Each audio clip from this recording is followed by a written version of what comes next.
Dallas police say it was a 13-year-old who opened fire and killed a security guard at a downtown Dallas CVS pharmacy Friday night. The update was presented during a community meeting where the interim police chief answered questions tonight. City council members also there. They all got a dressing down from people who live and work there, angry with the state of downtown. Fox 4's Amelia Jones live in downtown Dallas with the update. Amelia. Heather, Steve, people were fired up tonight at the community meeting. They were calling for change, an increase in police presence, and an increase in response time for the downtown area. The Space Art Gallery in downtown Dallas was standing room only for Tuesday night's community meeting following the murder of a security guard at a CVS pharmacy. In attendance, Dallas PD's interim police chief, who took questions from a concerned crowd. I understand everybody's concerns in this room. I do. And we're doing everything that we can within our strategies to employ to keep everybody safe. And police gave an update on the investigation. On Friday night, police say a 13-year-old and a 15-year-old bought a prepaid cell phone card, then started shoplifting at the store. When the 13-year-old tried to escape, a struggle started between the teen and security guard Anthony Egiano. Police say the 13-year-old pulled out a gun and fired multiple times. Then the two took off in a white Kia. They were both arrested the next day. We do believe at this time, however, I can't confirm it until our detectives take a look at additional information, that they may have been involved in other offenses. And I can tell you this, they were not from the Dallas area. As Chief Igo took questions, people took the opportunity to bring up continued concerns in their neighborhood. You know, what are y'all doing for us? Like, that's the real question. What, with you coming in here tonight, what can y'all do for us to help us out? The chief brought up a task force that was created in November for the Central Patrol Division and highlighted extra mounted patrols in the area. But some in the crowd also brought up past acts of violence in downtown Dallas, like the random assaults on multiple people last year. They also wanted to know what was being done to help the homeless population in the area. When we come in contact with them or others, we cannot simply force them to go to jail, force them out of the city. It's not against the law to be unsheltered, but we do realize it. He was also met with frustration and concerns about police staffing. The department currently has 3,100 officers, but new requirements in the city charter calls for a much larger police force. Staffing as a whole for the department is a concern, but I will never use that excuse. If I have to adjust resources, I'll adjust resources, which I've done, and we can do better. There's another public safety meeting for the downtown area scheduled for February 10th. Anthony Egiano's family was at the meeting tonight. The new city manager, Kimberly Tolbert, came over to offer her condolences to them. The family told me at the end of the meeting that they're happy to hear the two juvenile suspects will face capital murder charges. The family of an innocent driver who died when a chase suspect crashed earlier this month filed a wrongful death lawsuit against the city of Dallas.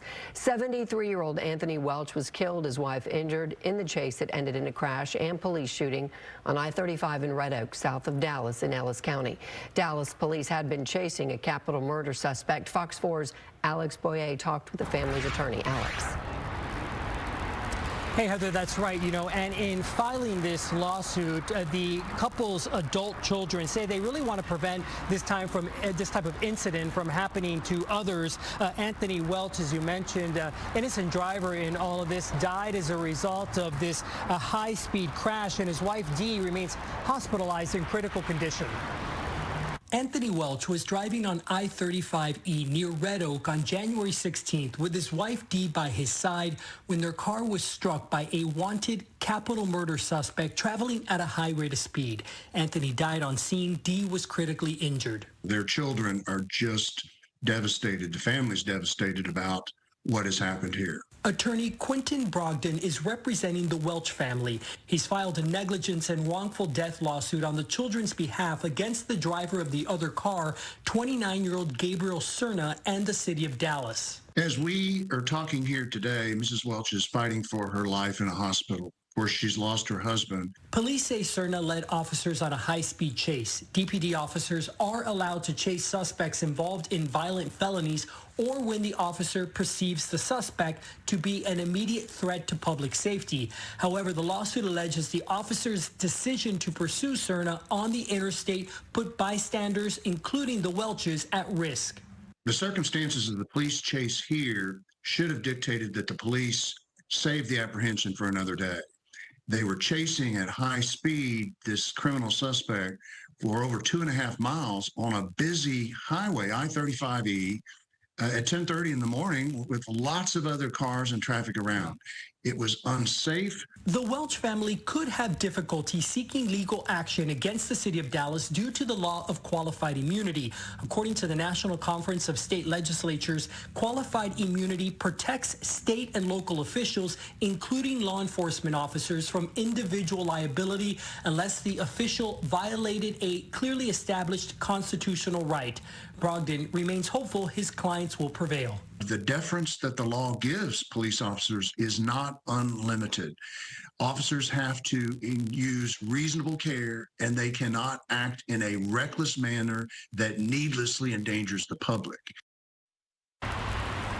So the family is seeking a minimum of $1 million in damages. I can tell you that both the city of Dallas as well as the Dallas Police Department say that they do not comment on pending litigation. We'll keep you posted. The man caught on camera taking a 4-year-old from his bed and killing him nearly 4 years ago has been found competent to stand trial. Darren Brown had been getting treatment at the Terrell State Hospital, but is now in the Dallas County Jail. Fox 4's Sean Rabb has the story. Sean. Yeah, he is back here in Dallas now being found competent to stand trial. But the real question is, was he legally insane at the time of the crime back in May of 2021? This was the sad scene, May 2021, when a jogger came upon the body of 4-year-old Cash Gernon on Saddle Ridge Drive in Southwest Dallas. He'd been stabbed to death. Tell me about Cash. What kind of little kid was your little brother? The sweetest little boy. He loved everybody. Cameron Morey's mom had taken care of Cash since his father had left him, his mother not around. Dallas police arrested Darren Brown, charging him with burglary, kidnapping, injury to a child, and capital murder. An arrest affidavit says a baby video monitoring system caught Brown taking Cash Gernon while he slept. DNA evidence linked Brown to the toddler's murder. Brown was found incompetent after his arrest. Both prosecution and defense experts agreed. He'd been getting treatment at the Terrell State Hospital. Last week, he was returned to the Dallas County Jail, having been found competent to stand trial. That means able to understand what he is on trial for. It's not about what his current mental state is. It's what it was his mental state at the time of this alleged offense. We said then, and we're saying now, that we believe the insanity defense will come into play. For the insanity issue, it's whether you were legally insane under Texas law at the time of the crime. Former prosecutor Toby Shook. Well, what the prosecution will do is they'll hire their own experts to try and assess Brown's mental state when Cash Gernon was killed. What the DA's office has done in the past, if they believe, once their experts look at it, that there's a true insanity defense, oftentimes they agree. Now, that doesn't mean the defendant gets off and goes home by any means, but they'll agree. If the DA's experts don't agree, then there usually is a trial where there'll be a battle of experts. Harris says while Darren Brown is competent now, he may not be by the time this case gets to trial, if it goes to trial. He's dealing with a mental illness, a mental disease. So there likely will be a lot more mental evaluations, both by the state as well as experts for the defense, to try and determine the answer to that question. Was he legally insane at the time of this crime? That will determine, the answer to that question will determine how the district attorney moves forward. A Texas woman received probation and had to give up more than $4 million in cash and property connected to a scam targeting cat owners. The woman, who's not a licensed veterinarian, misdiagnosed sick cats and prescribed unauthorized medicine.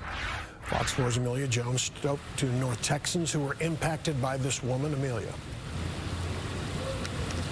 Steve, Heather, Nicole Randall sees the opportunity to help cats, but also the opportunity to help her own pocketbook, too. When Nat Burton's cat Bucky was diagnosed with a fatal disease called feline infectious peritonitis, FIP, there was no treatment. We kept him comfortable until he just couldn't go anymore. Yeah. And after that, I said, I'm not going to let this happen again. I'm going to do everything I can. And when her 7-week-old kitten tested positive for the disease, Burton stayed true to their word.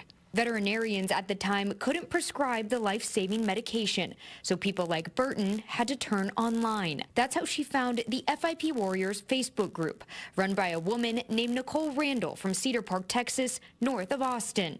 Burton shared all the information about her kitten Brisket's diagnosis, ordered the medication, and paid through Zelle. I never had a problem getting the meds, and Brisket improved in like 3 days. But the FDA was on to Randall and started an undercover investigation. They found she was smuggling the medication from China and charging enormous prices to customers, making millions of dollars. I actually remember years ago, kind of my reaction was a little bit of shock because we had become aware that she was spending, kind of flamboyantly spending money. Libby Cooley purchased medication through Randall to help save 4 cats. In 1 year, she spent around $10,000. It kind of makes you think, oh, well, if she has this much money, how much did that medication actually cost? Randall pleaded guilty to a federal charge. She also forfeited $4 million in property, including 4 properties, 10 bank accounts, and a Tesla. It really just makes me just indescribably angry. These days, licensed veterinarians can prescribe the drugs, and pharmacies can make it.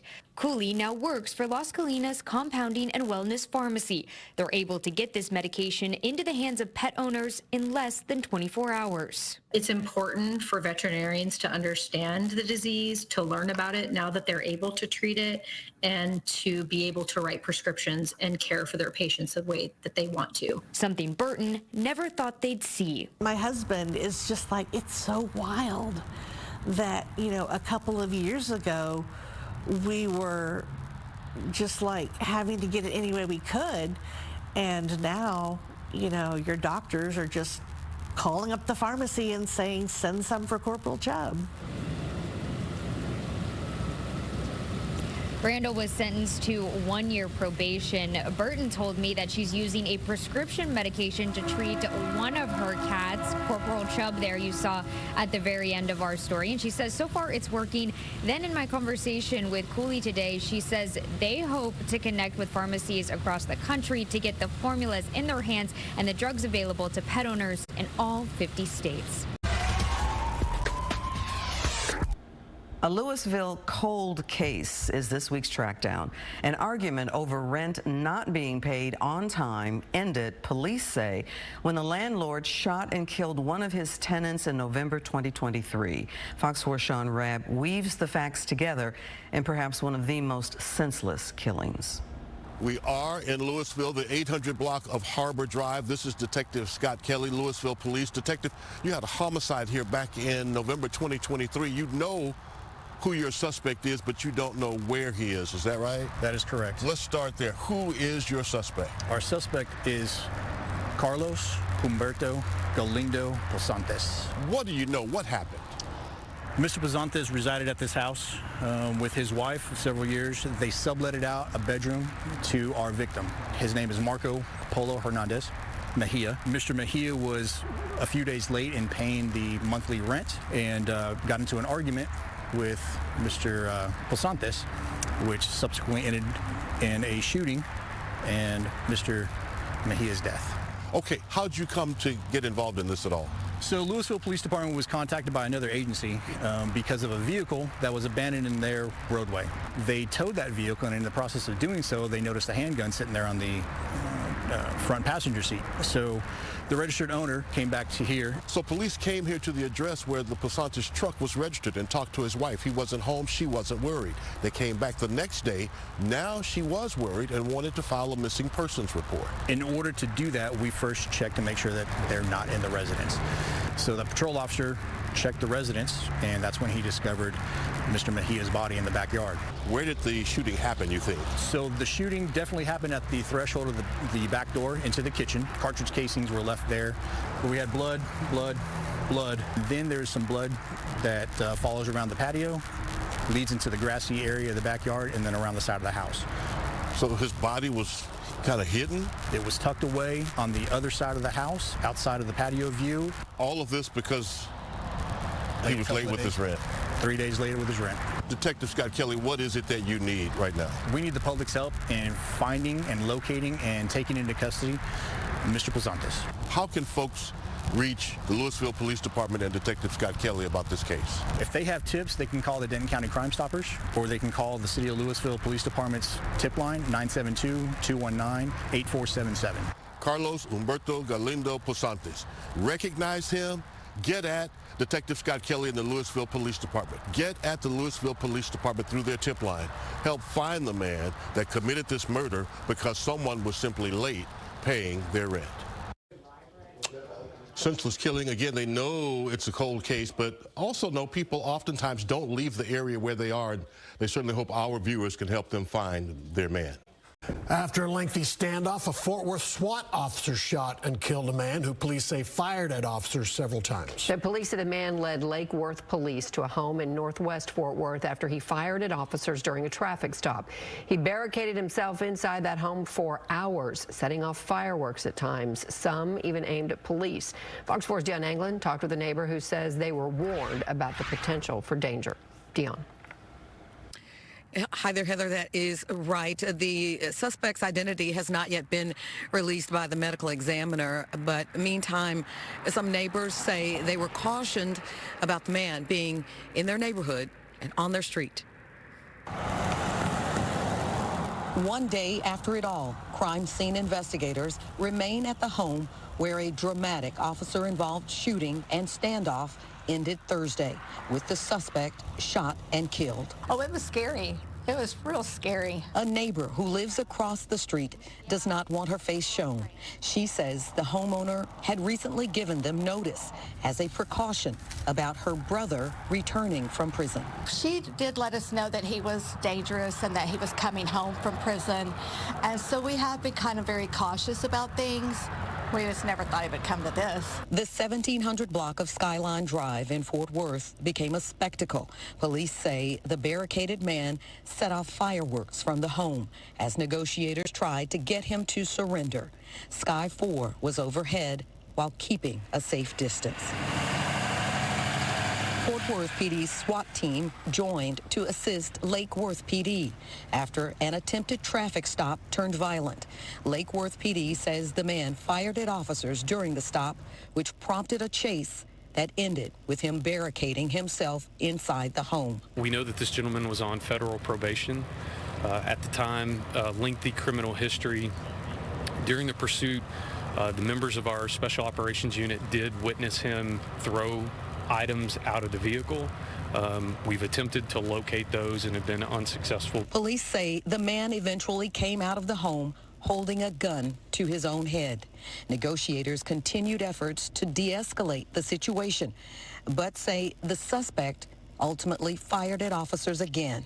A Fort Worth SWAT team officer returned fire, killing him. As you all know, we've had multiple incidents recently where our officers have been facing deadly threats, such as people shooting at them like we saw tonight, which forces them to make a decision to protect themselves, which is exactly what we train them to do. It's what I expect them to do.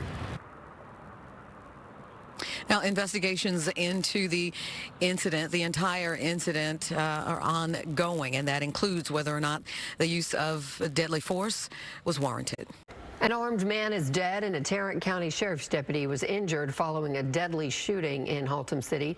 The Tarrant County Sheriff's Office says deputies were serving a warrant at a home when they encountered the man armed with a knife. They say a deputy was stabbed. The man was shot and killed. His family says they called for deputies to come to their home because of a mental health episode. Fox 4's David Santendry live at the Tarrant County Sheriff's Office. David.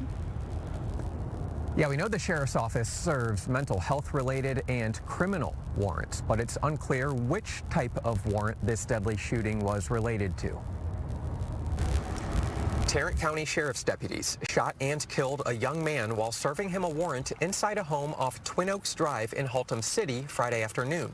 The sheriff's office delivering a brief statement on scene saying the man was armed with a knife. An altercation occurred, the deputy was injured, and the suspect is deceased.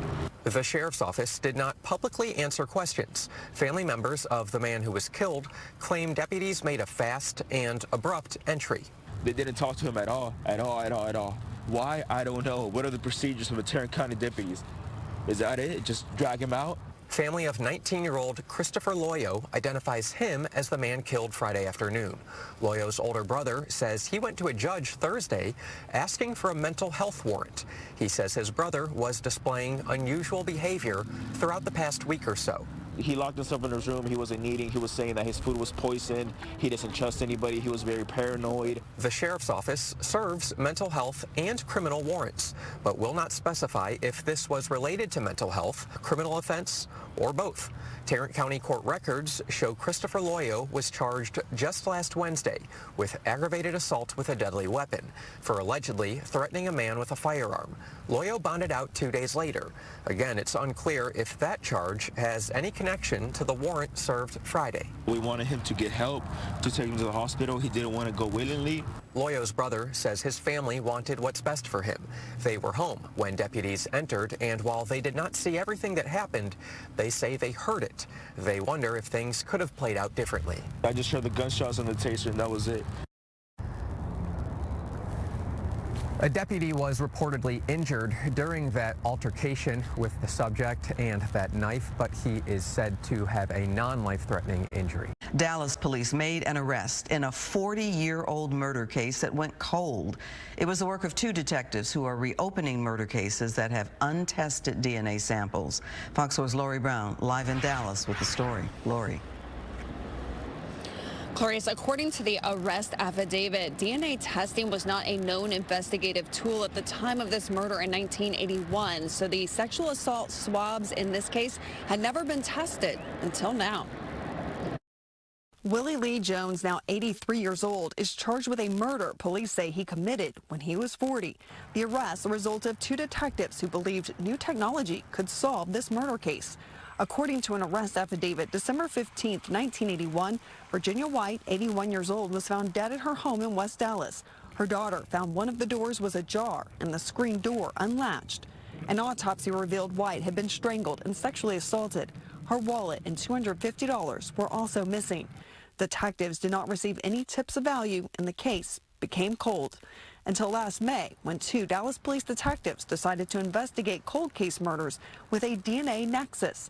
White's case had swabs that had never been tested. Forensic lab results were then entered into the Combined DNA Index System, or CODIS. November 22nd, the DNA profile was matched to Jones, a known offender. Dallas police arrested Jones for a parole violation January 16th. The affidavit says he denied knowing White and any involvement in her death. But on Friday, the Southwestern Institute of Forensic Science confirmed Jones was a DNA match to the swabs with a probability of less than 1 in 10 trillion. No court date has been set in this case yet. We've also asked the Dallas Police Department how many other cold cases like this one could be getting a second look. We have not yet gotten a response back to that question. Clarice.